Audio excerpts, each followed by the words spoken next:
Alright, so if you guys saw my previous 3 reviews for the Bourne films, you know I'm a huge fan of that series. I was excited for this movie, I was looking forward to it, but the fact that Matt Damon said that he thought the script for it was terrible, it gave me a bad thought. The Bourne Legacy is the 4th film in this series, and I was thinking, what is this? It's not a reboot. It kind of is a reboot. It's not a prequel, but it kind of is.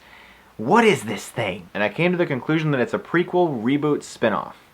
It's the best I got. This film stars Jeremy Renner as an assassin in the same program that Jason Bourne was involved with. His name is Aaron Cross, and he is a superhuman, I will snap your neck and everything else in your body in 2 seconds machine.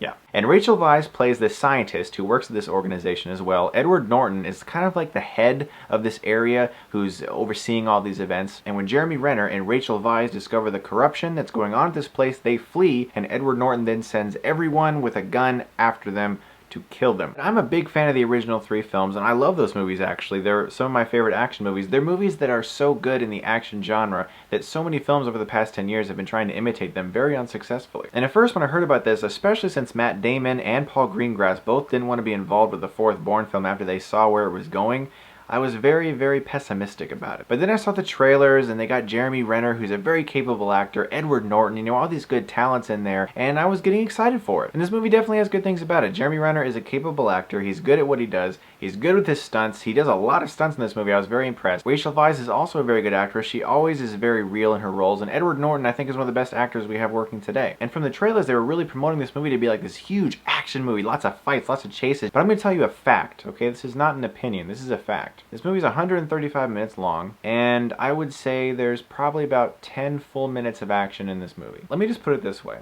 When I was walking out of the movie, a woman like blurred by me in a rage and like stormed through the door and went, "I wanted an action movie. This was just talky, talky, talky. There was no action in this movie." And normally I would kind of just like smirk at a comment like that, but she is absolutely right. What the critics are saying is true. There is an incredible lack of action in this movie. It is mind-blowing how much action is actually not in this movie. If you saw the trailer, you saw almost every fight scene in this movie.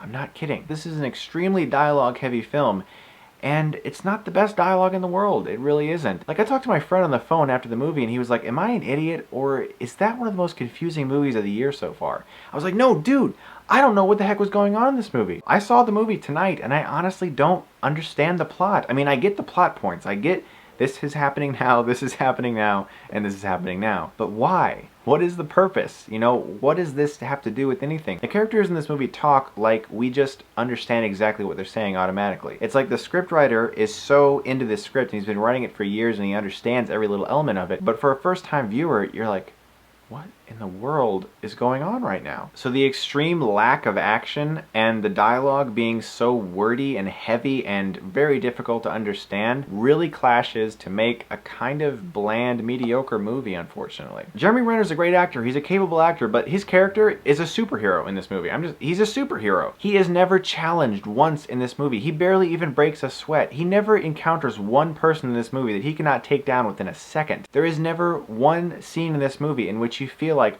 crap, the hero might actually get hurt here. He is on top of things throughout every single action scene in this movie, all 2 or 3 of them. He's never challenged once in this movie. He's a superhero. He is a completely impervious person. And so the action is tensionless. There is no tension in the action, and it's just cool to look at. That's it. In the original Bourne films, when Bourne was fighting Desh and he was getting his butt kicked like on the ground, he was just getting pummeled, you really felt like this guy's a human, you know? He can get hurt like me. I have tension. I feel suspense now. None of that exists in this movie. Poor Edward Norton is such a good actor, but he has absolutely nothing to do here. The trailer makes it seem like he's gonna face off with Jeremy Renner. In fact, there's a scene in the trailer that is the biggest bait and switch, cut, edit, this isn't exactly how it is, but we're going to make you think it's like this in the trailer. Look at this clip from the trailer of Edward Norton talking to Jeremy Renner. "There is nothing that you wouldn't do for this country.